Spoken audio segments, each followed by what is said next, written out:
Welcome, everyone. Okay, we are going to take a moment to do an invocation. So I am Miriam Katz. I am the founder of the School of Hebrew Shamanism. Shamanic practitioners use many tools, including drumming, to alter our states of consciousness, moving into deeper layers of reality. To open today's panel, What is Psychedelic Jewish Shamanism? I will guide us through an invocation in the form of a guided meditation. If you have earbuds or earphones, the experience of the drum will be much improved. So we are going to do this brief invocation in the form of a guided meditation. So go within, connect in.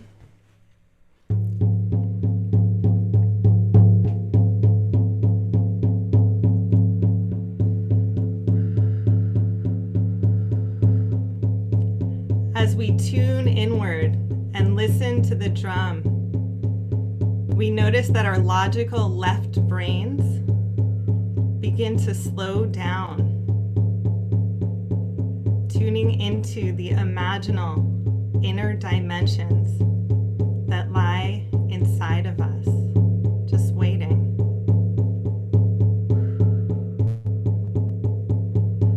Feel the drum carry you back in time to the ancient land of Israel. You have just stepped out of a mikvah, a ritual bath, and you feel cleansed and clear. Find yourself being drawn toward the sacred foundation stone, Even Hashtiyah, the future home of the Holy Temple in Jerusalem. The stone is calling you, and with reverence, you stand in front of her. Feel the power emanating from this sacred spot. Feel yourself beginning to shift into resonance with this holy ancestor stone. In front of you, to the east, you can see the sun rising over the hills of Jerusalem. As you gaze upon the multicolored light of sunrise, you feel the wind of the east caress your face and whisper in your ears. What is she saying?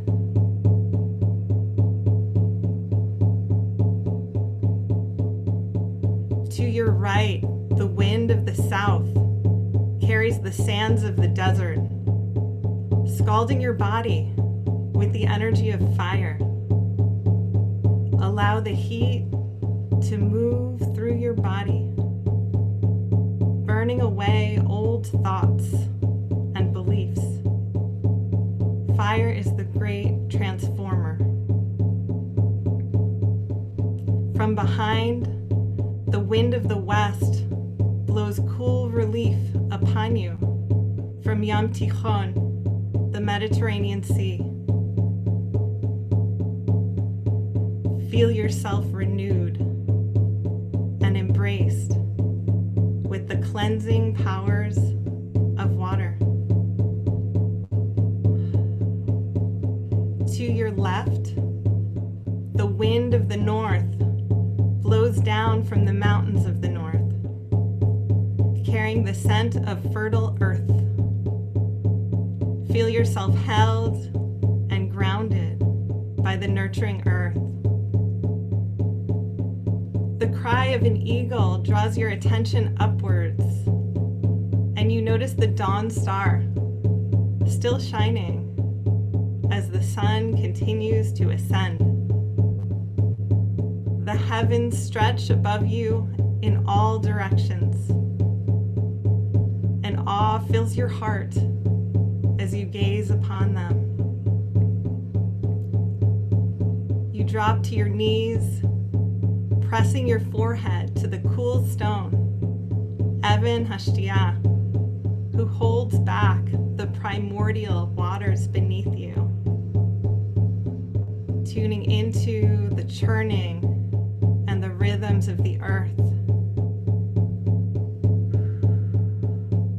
Notice how your heart feels in this moment, having connected in with the sacred 6 directions all around you.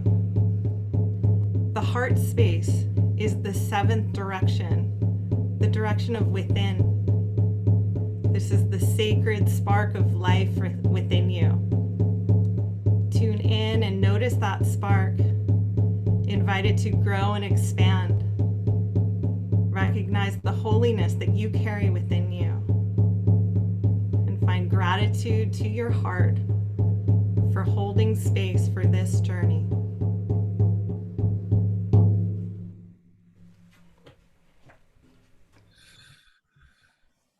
So again, welcome everyone. I am so honored to introduce to you our panel. We will be going through one by one and hearing from each of them, and these are all stellar individuals. I can say I've had the honor of connecting with each one of them, and we have such a treat for you today.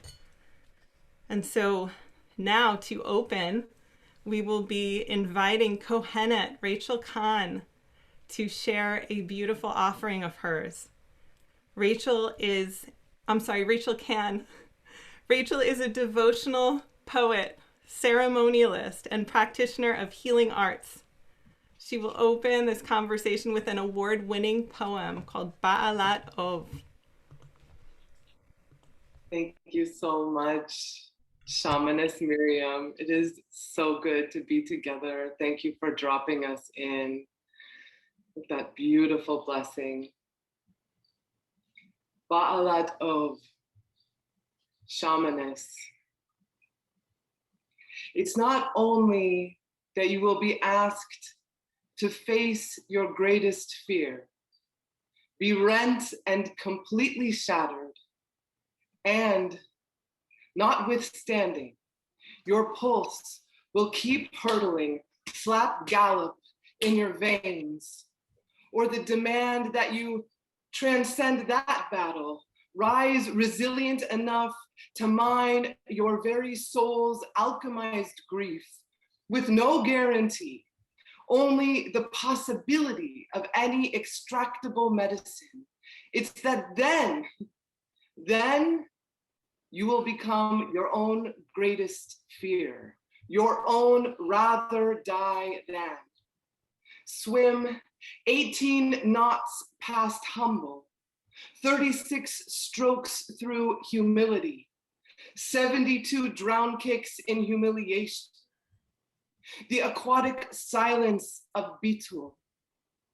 The ancestors want to wash away your trauma with their own beloved but badly battered hands. The angels hunker, ready to wrestle. The demons wait, open-armed for your embrace. The dead want to whisper an incessant stream of what ifs to your waiting listening. Every magnolia has secrets to sing to you. Each cedar a richness beyond riches to deliver. Obsidian wants to weigh upon your palm. The whale and hummingbird and lioness chanting. The stars are hemapleading streams of glow in your direction. The liminal will not be told how to exist. The realms do not await our bumbling instruction. Our plaintive cries for fairness fall on an unhearing that is galactic. There are great gifts in darkness. The light can be injurious, most blisteringly. I have said more than enough. Liberty. Amen. Man, crazy chills when you read that, Rachel. Um, so beautiful. And so, Rachel, you have had some amazing experiences as an apprentice holding space for plant medicine ceremonies. Would you share with us some of the highlights of those experiences, please? Yes, it's my great pleasure. Thank you for asking. So I was very fortunate to apprentice in the Shipibo lineage of plant medicine. So working with ayahuasca with an amazing maestra named Sita Ramaya Sita, who was my beloved teacher, still is forever my beloved teacher. And I'm seeing someone's asking for the link for the poem. I will share it in one moment and I'll totally share it. Thank you so much for asking. The poem is by me. I'll share it all. So in my apprenticeship, I partook of the sacred medicine of ayahuasca around 100 times and sat with around 500 people. And I like my experiences pretty mahmir, pretty strict, straight line, straight. So my experience with that medicine was with that one maestra, except for when I went to learn with her teachers in the Peruvian Amazon. And there's so much to say. I mean, I could really talk and talk and talk, but I think I'll see what, yeah, Kushi Medico, yes. I'll see what wants to come up and be revealed, but I feel called to share that from my very first ceremony, which was in the Sacred Valley of Los Angeles, the San Fernando Sacred Valley, there was about half our circle was Jewish, including a rabbi.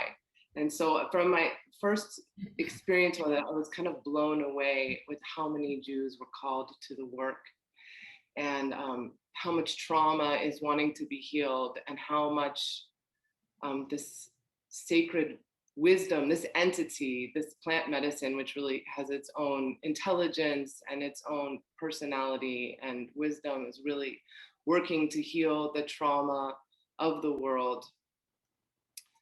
And really navigating my own experience of like wanting to connect with my Jewish lineage, which led me to my ordination as a Hebrew priestess with Cohen, and also not wanting to be culturally appropriative, and learning that there's, you know, so much of our wisdom, which is a lot of it the wisdom of the feminine, the sacred feminine, the Balat Ov, which we in the Kohenet lineage we honor the witch of Endor, as who's called the Bala Ov in our Holy Torah.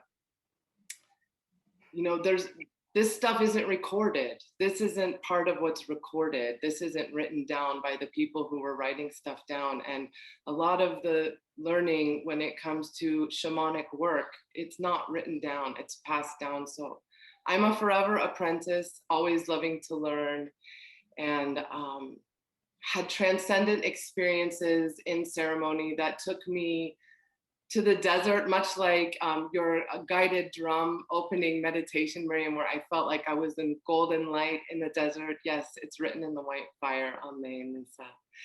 And also a lot of healing of ancestral trauma for people. And something powerful about sitting in a group setting is that you're connecting with other people's experience. So trauma that is related to Holocaust, but also not just Holocaust, not just a European experience. So much trauma, not just Jewish trauma, but since we're talking about that, wants to be released and brought up and out in the altered state. And I'm talking about the Sephardic experience, the Mizrahi experience, many more lineages than just what we might think of appearing first when we think of recent trauma. Sometimes in our current culture, we tend to default to an Ashkenazi experience, but so much more than that. And then it's about coming back to balance, you know, because there are so many secrets in the Ashkenazi experience that are still wanting to be spoken and made aware of. I'm thinking right now about the Opsprecherin, which were the mystics, the shamanesses of the times that came right before this. And I'm feeling that they're so alive right now and wanting to be awake and calling to us from the realms, the ceremonial realms. And I had experiences of seeing, there was one place where I'd find myself in a field when I was in ceremony. And there was this group, I just realized the other day speaking with Miriam that it was a minyan. I would be like, oh, it's somewhere between 8 and 13 rabbis. I was like, oh, I think it was a minyan. And these were really like Hamish Shtetl, like, rabbis from, Europe, maybe felt like somewhere between 16 and 1800 with long beards and dressed in black. And they would have items from our contemporary world, like a cell phone, and be in ceremony in my state and like be holding technology, be like, this is amazing. You have Safaria, you have all of Torah in your phone. There's so much good, and like really reframing for me. So always was amazing to me how the practical could come. My nature is to sort of tend towards the ethereal and the celestial, and I'm so grateful for the way that the medicine brings us back to the elemental, not just the celestial, but the elemental and the earth-based. And it's always funny to me when people say earth-based Judaism, because my experience is that Judaism is earth-based Judaism. It wants to be earth-based, it follows the cycles. And so for me, it was really about a reconnection, a reintegration, and so much overflowing gratitude. There's so much more to say, but I want to make room for everybody.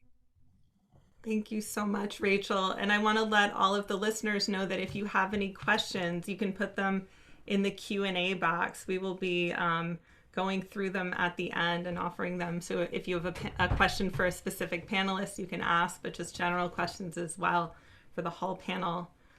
Next, I have the great honor of introducing a rabbi who has been one of my mentors from afar. I only just got to speak with him this week, and so it was such an honor. Rabbi Gershon Winkler is the author of Magic of the Ordinary, Recovering the Shamanic in Judaism, which for me was a game-changing book. It's just such a helpful resource. He is a pioneer in the restoration of Aboriginal Jewish mystery wisdom. And so, Rabbi Winkler, I'd like to ask you, mystical states can be accessed through a variety of formats, and many of them without ingesting medicine, as you know, and described to us in our texts. And so what are some ways that you enter into altered states of consciousness? Manischewitz. 4 cups of wine on Passover. We also have the horseradish root. That's our peyote. Does that answer your question? In part. I'm sure there's much more to say. I know there is. Well, what is an altered state? I mean, the state we're in right now, without being altered, is an altered state as well. When we dream, we are in altered states.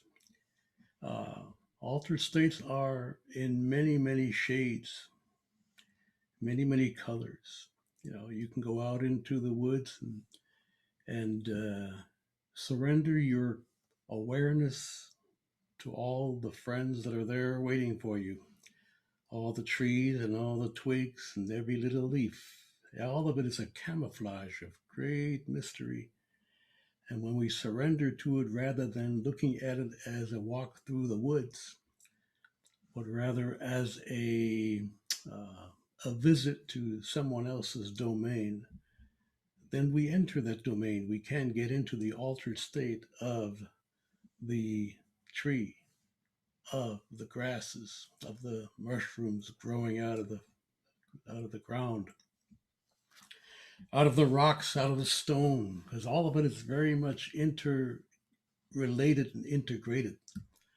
For example, when in our Genesis story, our creation story in the Torah, where the Creator says, "Na'aseh Adam b'tzalamenu kidamutenu," which is Italian for let us make the human in our image. So the ancient mystics of our people translated like this: who was God talking to? There was nobody around yet except animals and planets and stars, spirits. And so the answer is exactly.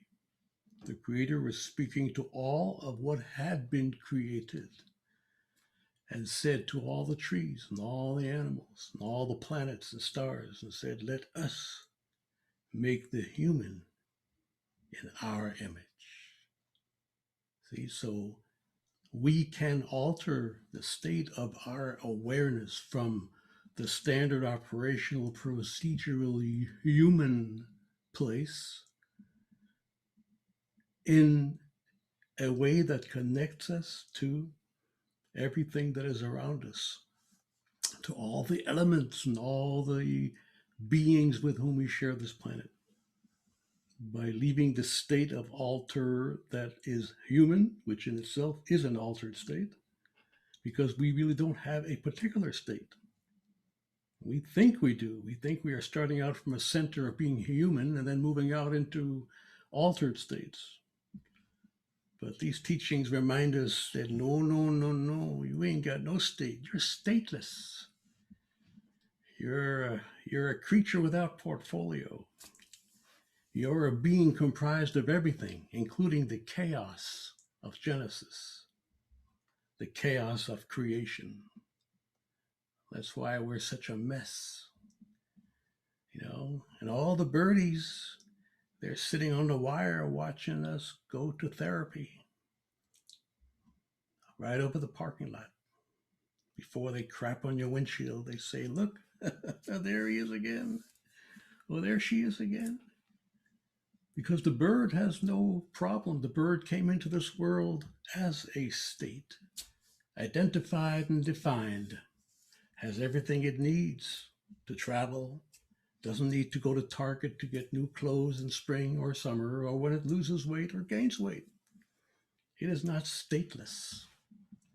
The human being was told in the book of Genesis to go and name the animals, meaning learn about them, because the only way you're going to know who and what you are is by learning about these beings that are integral within your own being.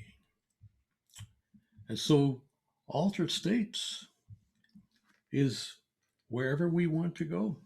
You don't have to do much to do it. You go to your dog and you're in an altered state with the dog. You go to the elephant and you commune with the elephant and that part of you that is elephant. You alter your state. You move from human to being with. We are the only creatures, the only beings on the planet that write poetry about butterflies and giraffes. And we fly to the moon and we send the little machines to Mars. We are always we're always writing about and exploring all the other beings because it is a part of us. We just are not aware of it. And so we find superficial ways to relate to that part of us that is the lion and the tiger and the bear. Ask the animals, the book of Job tells us, or the book of employment, some of you. Ask the animals, and they shall teach you, and the birds of the sky, and they shall guide you. Speak to the earth, and she shall show you, and the fishes of the sea shall declare to you. It's in our little book of Job in our tradition, chapter 12,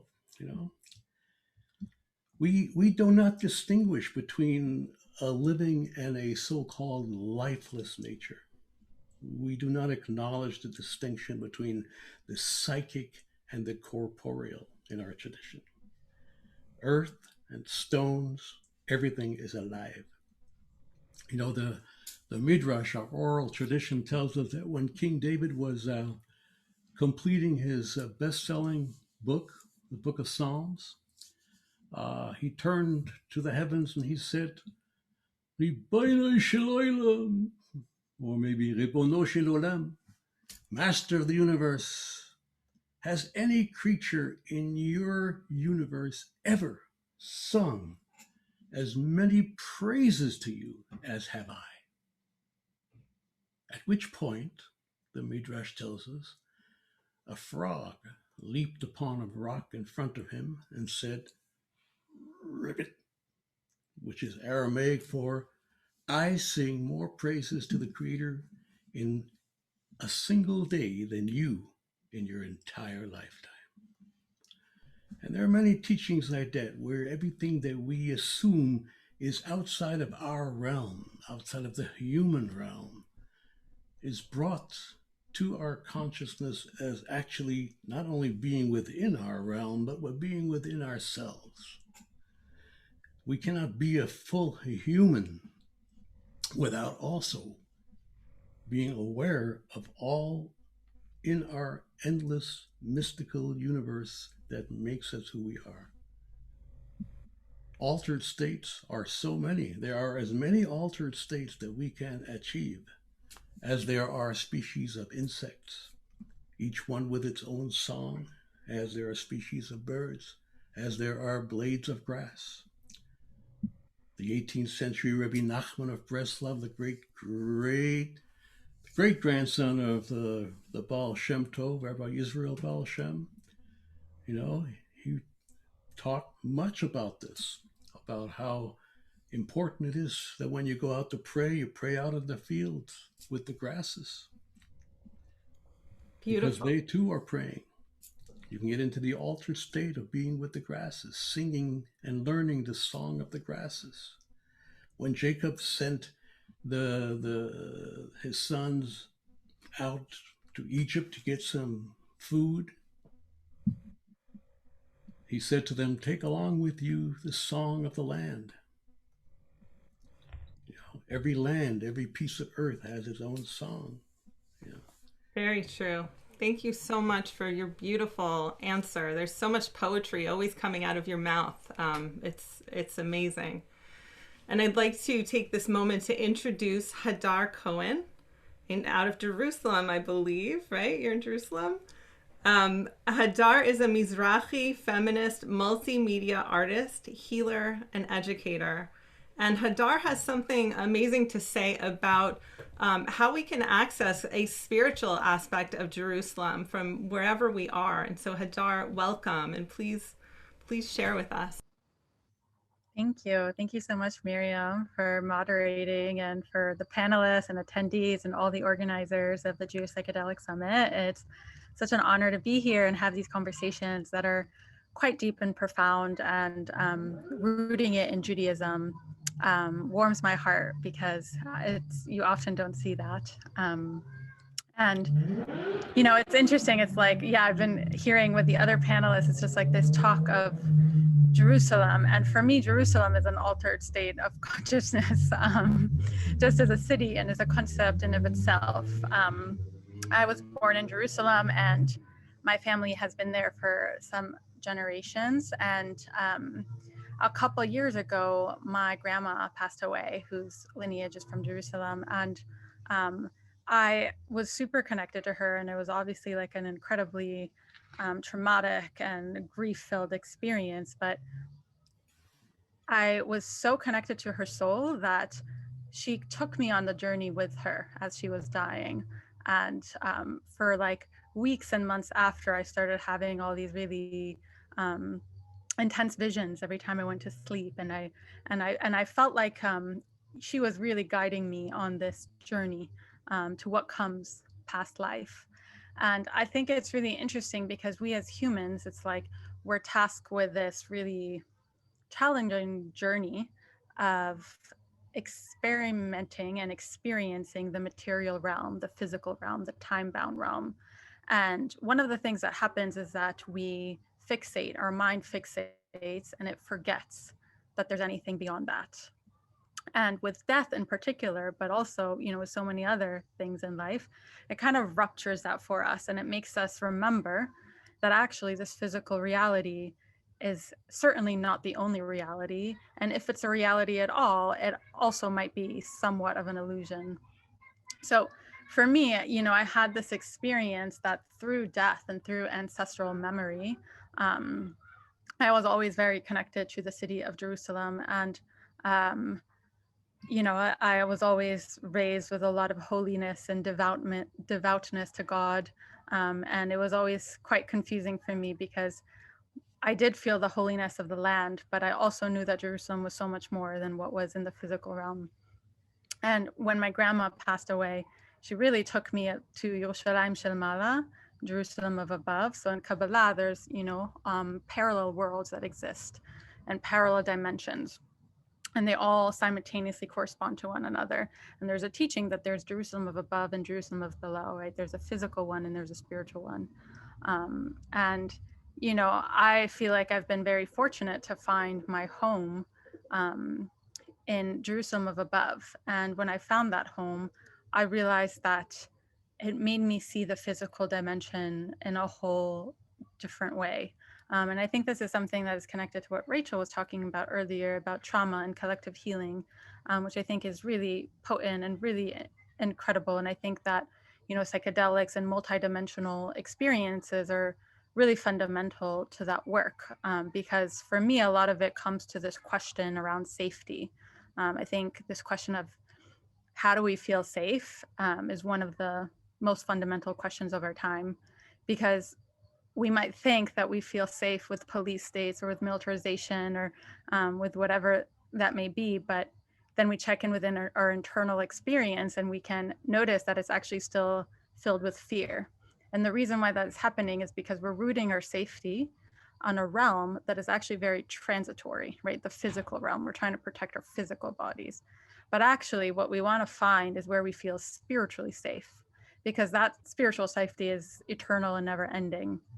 So, a lot of the work for me, especially that I do with like Jerusalem, but also in life, and is really finding like, what does it take for us to feel true safety and true belonging? And that really comes from a place of truly knowing who we are, and not being dazed that we are a physical body, because that is only one aspect and, one clothing, you can say, that we wear. But that, we can actually find a lot of safety and comfort in the true essence of who we are. And I find that, accessing these multidimensional spaces is how we find that. So, it's a journey of great courage to be able to travel there. And we have a lot of support and a lot of different ways to get there. And thank God we also have community that can guide us to get there. But I see that as really just potent and incredible work that we have to do during this time. Absolutely. Thank you so much for sharing that. Kol hakavod lach, as one of our listeners is saying. I would love to introduce Gon Ben Ari, who is a very talented, might I add, Israeli writer, screenwriter, and musician, focusing on the junction between the revival of Jewish prophecy, pop, and psychedelia. So, Gon, we had a really interesting conversation about your connection with the acacia tree, the shita, and its connection to the Jewish psychedelic experience. I was hoping you could share that with our audience.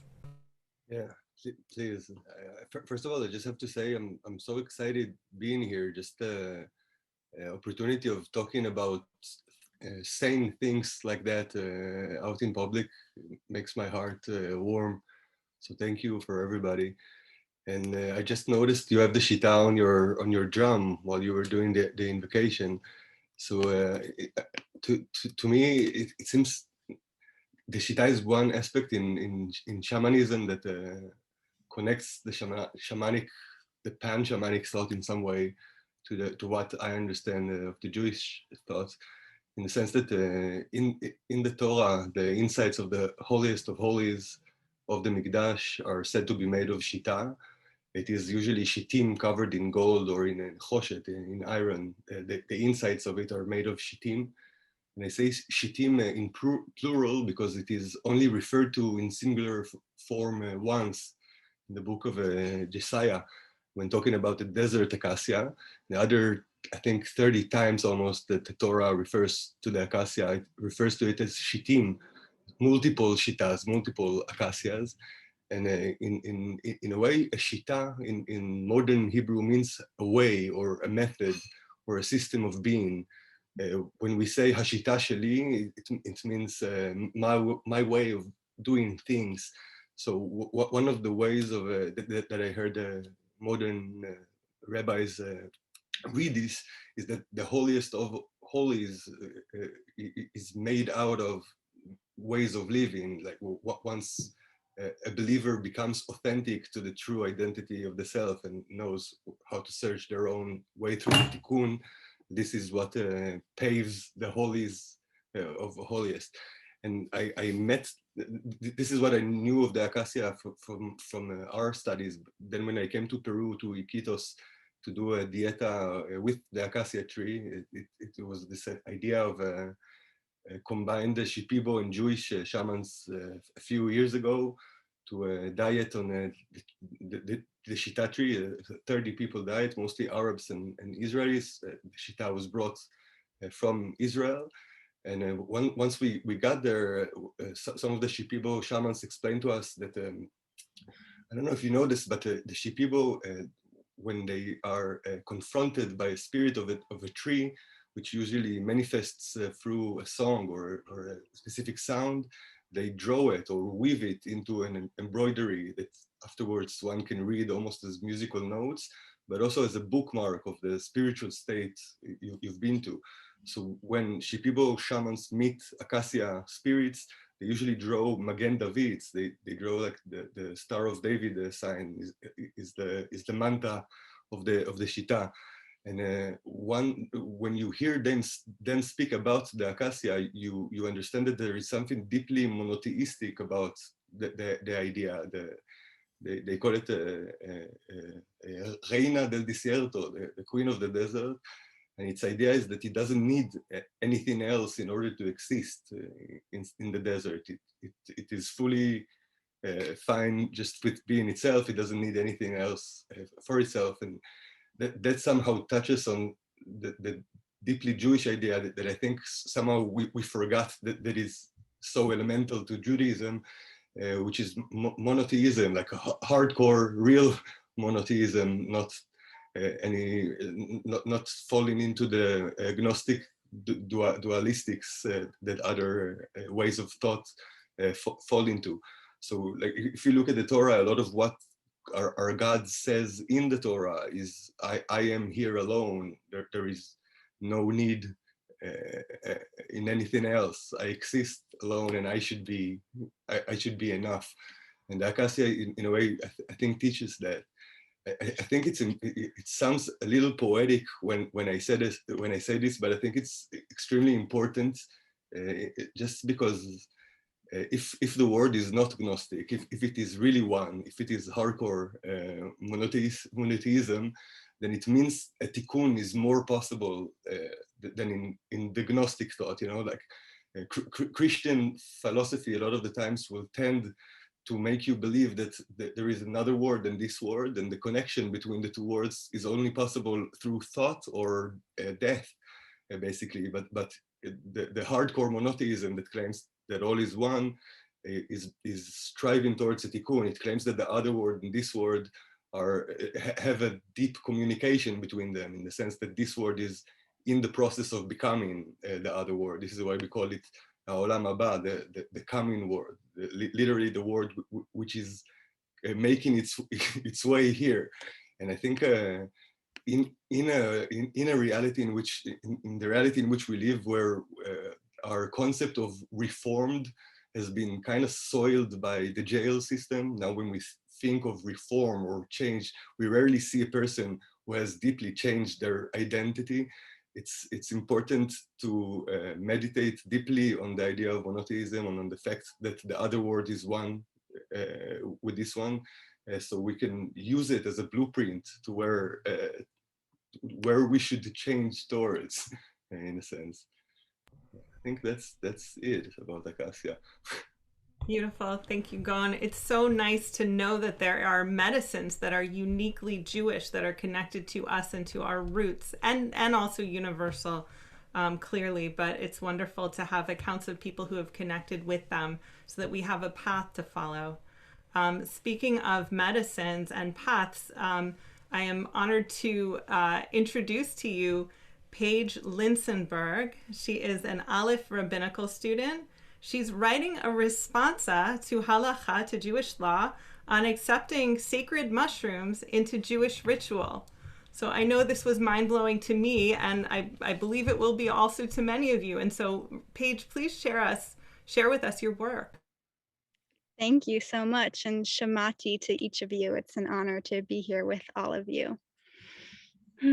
So let's begin with the words of our ancestors, since that's where we all began. Let me see if can you see my screen? Is it screen sharing? Yes. Yes. Okay, great. So the teshuva that I am writing is based in the Talmud, and so to show you one example of where everything else I'm writing is about, we start with the word pitriot, which means truffles or mushrooms. And still in modern day in Israel, that's the word for mushrooms. And they are referenced several times throughout the Talmud. And it blows my mind that there's not much modern literature and commentary written about it. And so this piece of Talmud is Brachot 40b. And to give you a little context, and if this was a text study, I would read through it with you, but this platform's not for a text study, so I'll just tell you. In this piece, the rabbis are discussing which blessings to be recited for which sources of sustenance that we put into our body. And they specifically discuss which blessing for pitriot, for mushrooms, which is interesting that they don't just link them in with all other vegetables in which you would say bore peri ha'adama, the fruit of the earth. Paige, just a brief note. We can see trees, pictures of trees, but we can't see any text up there. Got it. Thank you. I thought you could see my text. Interesting. Let's see. I'm looking at the text. It's a split screen with two pictures of trees that we're seeing. Got it. Let's see. Can you see it now? Nope. Does anyone have any insight of why I would be able to see it and you can't? Someone's saying to stop share and try again. All right. Let's try. Now do you see it? We see the trees as one united picture now. Okay. I might be able to help you, Paige. I do a little bit of Zoom. So stop the share again. And then when you click share screen, you should see different options in there. So when you click share screen, does it give you different little squares to choose? No, it just goes straight into it. Then I cannot help you. Sorry about that. That's okay. Good luck. All right, I guess we'll just move on without looking at it, and that's totally fine. So I was showing you on Sefaria, as Rachel referenced earlier. It's an incredible resource. So in the Talmud, in Brachot 40b, it's discussing what I was referring to, and there are many different places throughout the Talmud that it discusses pitriot. And if you're familiar with Hebrew, you may be familiar that the shoresh, the root of every word, is very pertinent and significant and has a lot of meaning. And so often a noun, if you go to the root of that noun actually embodies what the result of the verb of that root would be. And so the root of pitriot, and I was going to show you that Sefaria, you can use the dictionary on Sefaria. So if I highlighted pitriot, you would see that it says truffles or mushrooms.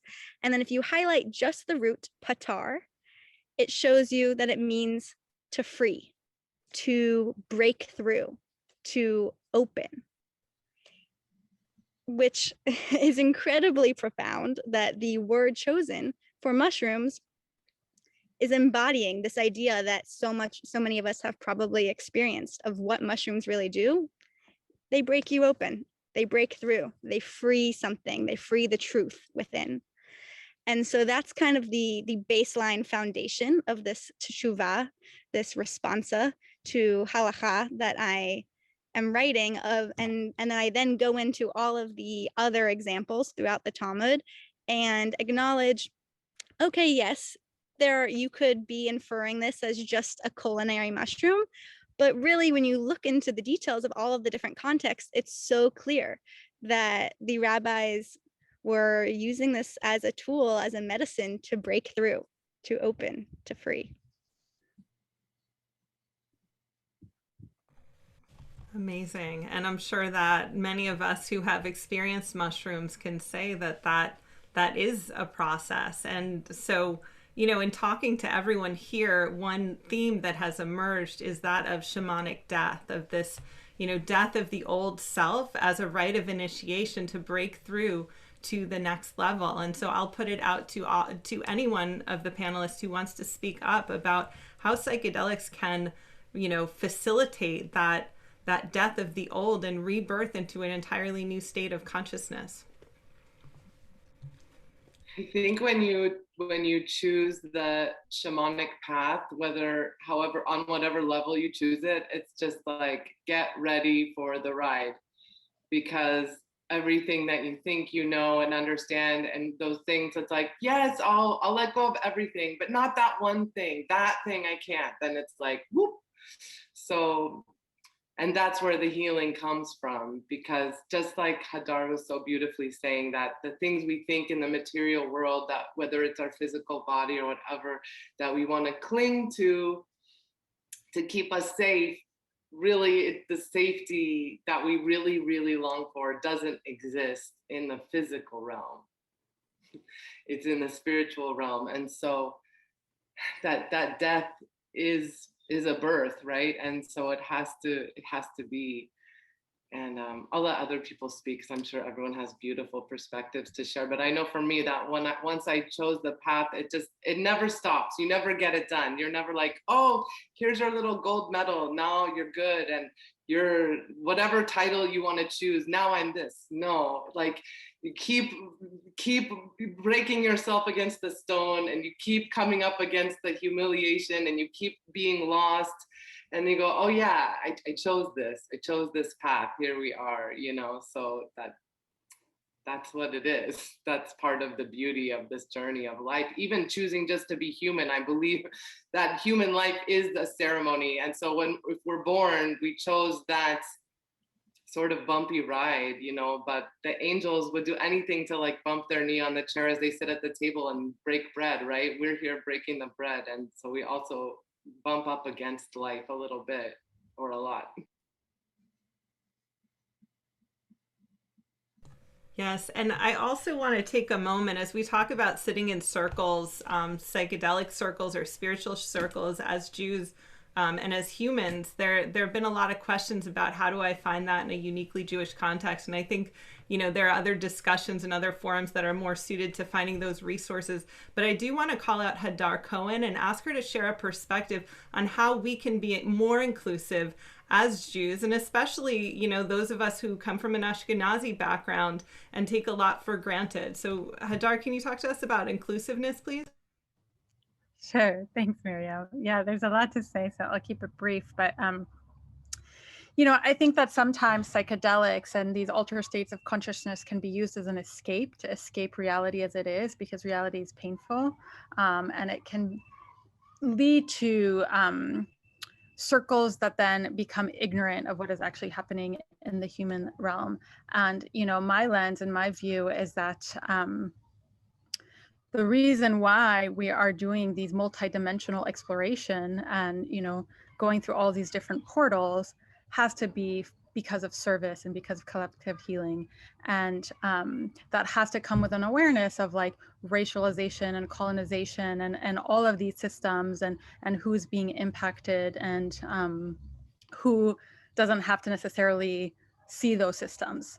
And I think that can be a really big problem sometimes in psychedelic communities that then kind of become very white based, and then they perpetuate their own realities of whiteness, and are having, these elated spiritual experiences, but not necessarily having this orientation to service and to healing, which is really, to me, fundamental of any spiritual journey and experience. So, I think that there's a lot to unpack around white supremacy and Jewish communities, about normativity, about noticing, like, what do we think is Jewish? Like, I think we're at a time where we just equate Ashkenazi with Jewishness, and something that is not Ashkenazi just doesn't seem Jewish to us, and that's a really big problem. So also allowing us to just really deconstruct this question, and really understand that Judaism is like a global religion, actually, and it doesn't just come from Europe, and it doesn't just look like Ashkenazi traditions, and to really be honest about the history of erasure there, and how we can be using our experiences of psychedelics and multidimensional travel to not run away from racial justice issues, but actually be in service to healing those systems. Absolutely. This is such an important message. And so I'm so glad that you're here to share it, because so many of us don't realize these things until someone speaks up to share with them. So hearing all of the teachers among us is so essential.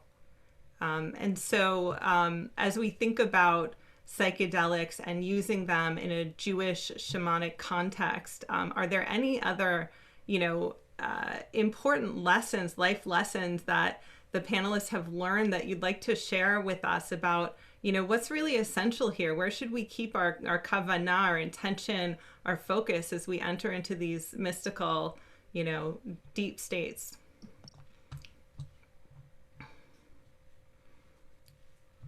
I would say the three pillars to that are our ancestors, both your specific lineage from wherever that comes from, as Hadar was referencing, but also the ancestors of the land that you are on.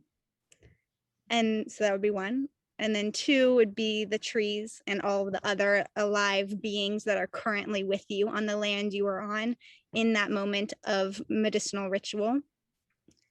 And three would be your Torah, your inner teaching, your inner truth, and breaking through to what the ancestors and what the living nature around you can support you and do and tells you as well. But it's all a reflection of the inner truth within. And that's the power of this medicine. Absolutely. One thing that's here is that medicine and altered states of consciousness they become the great equalizer. So first we start seeing humans as the only kind of real beings, and then maybe it extends to animals, and an awareness that becomes apparent to us with access to plant medicines, with access to altered states, is that all of us are beings, all of us carry a tremendous wisdom and connection, and medicine. All of us carry Torah, and each plant individually will have much to teach. And so any panelist wanting to share about individual plants that they've connected to, or beings that they've connected to that have been powerful teachers for them, and in what way?